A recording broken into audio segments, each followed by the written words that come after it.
জয়গুরু। পরম দয়াল শ্রী ঠাকুরের শ্রীচরণে জানাই ভূমিষ্ঠ প্রণাম। আপনাদের প্রতি প্রত্যেককে জানাই আনন্দিত জয়গুরু। আপনারা প্রত্যেকেই জানেন কাল শুভ একটা দিন, বিশেষ দিন, দোল পূর্ণিমা। কিন্তু কাল একটা বিশেষ নোটিশ ঠাকুরবাড়ি থেকে একটা বিশেষ বিজ্ঞপ্তি জারি হয়েছে, যেটা সম্পর্কে আমি আপনাদের আগেও বলেছি আর এখনও বলছি।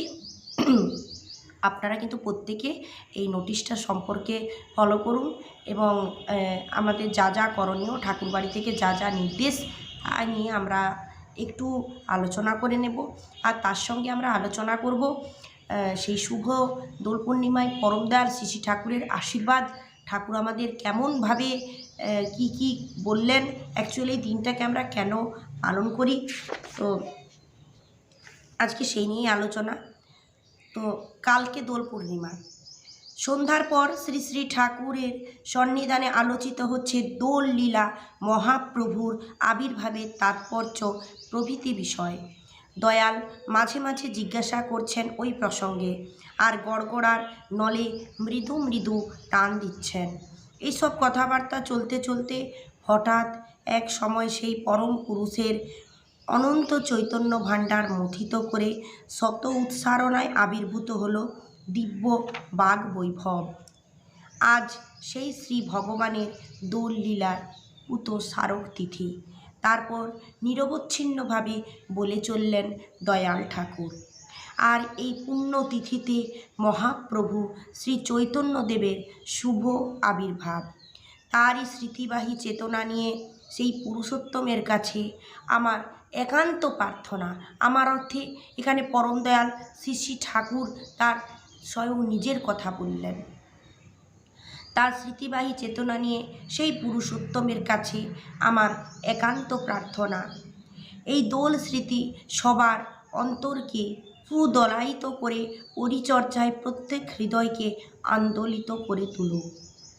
আর পারস্পরিকতার সঙ্গতিশীল সুখ অনুবন্ধনে সবাই সাত্যত সমুন্নতি নিয়ে তারই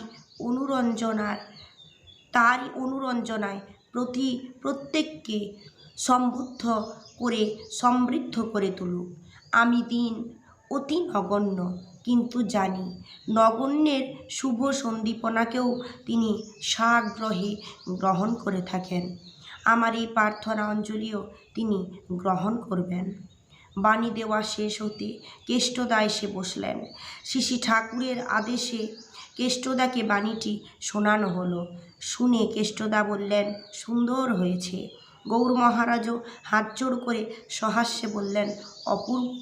এই হলো পরম দয়ালের প্রার্থনা আমাদের উদ্দেশ্যে, প্রত্যেককে সুন্দর করে রাখা। কাল হচ্ছে শুভ দোল পূর্ণিমা, আর আমরা অনেকেই এই দিনের জন্য অধীর অপেক্ষায় থাকি।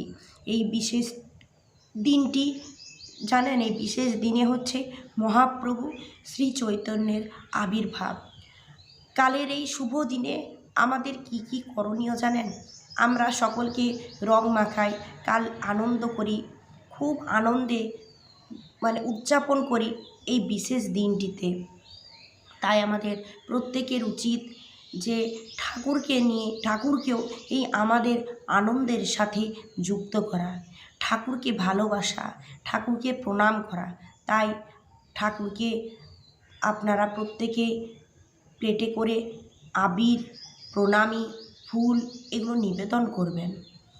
তো ঠাকুরবাড়ি থেকে কিছু নিষেধ আছে, এই নিষেধগুলো আমাদের প্রত্যেককে ঠিকঠাকভাবে পালন করতে হবে। আপনারা প্রত্যেকে জানেন কাল হচ্ছে দোল পূর্ণিমা ও পূর্ণগ্রাস চন্দ্রগ্রহণ। যেহেতু কালকে গ্রহণকালে সবসময় নাম করতে হয়। ঠাকুরের বলা আছে গ্রহণের সময় একটু নাম ধ্যান করতে হয়। 3 মার্চ 2026 মঙ্গলবার, আবার কাল মঙ্গলবার দোল উৎসব। বিভিন্ন সৎসঙ্গ কেন্দ্র মন্দির বিহারিতে এই উপলক্ষে যদি কোনো অনুষ্ঠান করতেই হয়, তাহলে পৃথক অস্থায়ী দোলমঞ্চ অন্যত্রে তৈরি করে সেখানেই যেন সকলের আবির অঞ্জলি দেওয়ার ব্যবস্থা করা হয়। শ্রীমন্দির বা প্রার্থনা গৃহের ভিতরে শ্রী শ্রী ঠাকুরের প্রতিষ্ঠিত আসনের সম্মুখে যাতে কোথাও কেউ আবির বা রং না দেন, তার জন্য সংশ্লিষ্ট স্থানের পরিচালকরা সজাগ এবং সতর্ক থাকবেন, তৎপর থাকবেন। ভালো করে বুঝলেন তো? প্রার্থনা গৃহের ভিতরে কিংবা আসনের সম্মুখে এই যে পরম দয়ালের আসনে এই রং টং ছিটানো, আবির দেওয়া, আনন্দের সঙ্গে আমরা তাকে যুক্ত করছি, মানে এই না যে তাকে রং দিয়ে আবির দিয়ে মানে এগুলো নিষেধ, এগুলো করা চলবে না। আমরা আনন্দ করি, কিন্তু তার জায়গায় তাকে রেখে এবং আমার শ্রদ্ধাটাকে ঠিকভাবে রেখে আমি আনন্দ করব। দোল পূর্ণিমার দিনই ভারত ও বহির্ভারতের বিভিন্ন স্থানে চন্দ্রগ্রহণ দৃশ্য এবং তৎসংক্রান্ত বিধি নিয়ম পালনীয় হবে। আপনারা জানেন কাল তো বিশেষ দিন, আমরা জানি দোল পূর্ণিমা। আর এই দোল পূর্ণিমার সাথে সাথে সবথেকে যেটা আমাদের পালনীয় সেটা হচ্ছে কি যে কালকে হচ্ছে পূর্ণগ্রাস চন্দ্রগ্রহণ। গ্রহণ স্পর্শ সময়টা শুনুন, অপরাহ্ন 3:20 এবং মুখ্য অপরাহ্ন 6:48। সৎসঙ্গ কেন্দ্র, মন্দির, বিহার ইত্যাদিতে যেখানে বিকালে ভোগ নিবেদন করা হয়, সেই সব স্থানে এই সময়ের মধ্যে কোথাও ভোগ নিবেদন করা যাবে না। আমরা কি করি? প্রার্থনা করি এবং তার আগে ভোগ নিবেদন করি, 10-15 মিনিট আগে কি আধ ঘন্টা আগে ভোগ লাগিয়ে দিই। কিন্তু এই ভোগ নিবেদন করাটা কালকে সময়টা একটু অন্যরকম। বিকালের ভোগ নিবেদন অপরাহ্ন 3টার মধ্যে সমাপন করা বাঞ্ছনীয়। বাংলাদেশ অথবা অন্য কোনো দেশে গ্রহণ কোনো সময়ে দৃশ্য তা অবহিত হয়ে তদনুসারে কেন্দ্র, মন্দির, বিহারে দিতে উল্লিখিত ব্যবস্থা গ্রহণীয়। গ্রহণ কোনো স্থানে দৃশ্য না হলে সেখানে এইভাবে আমাদের ঠাকুর বাড়ি থেকে এই বিশেষ নির্দেশ আমাদের সকলকে পালন করতে হবে।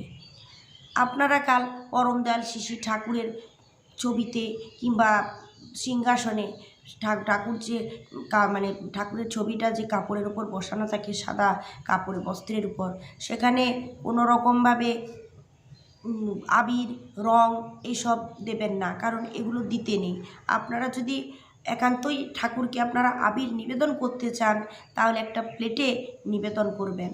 এগুলো এইভাবেই করতে হয়। ঠাকুরকে পূর্ণিমা উপলক্ষে আপনারা সকলে ভালো থাকুন, সুস্থ থাকুন, সাবধানে থাকবেন। এই রং খেলা, এই বিভিন্ন রকমের অন্যান্য জায়গায় দেখা যায় যে রং খেলাকে নিয়ে একটা খুব মানে হুলুস কাণ্ড পড়ে যায়, এত বেশি নোংরামি হয় রং খেলাকে কেন্দ্র করে।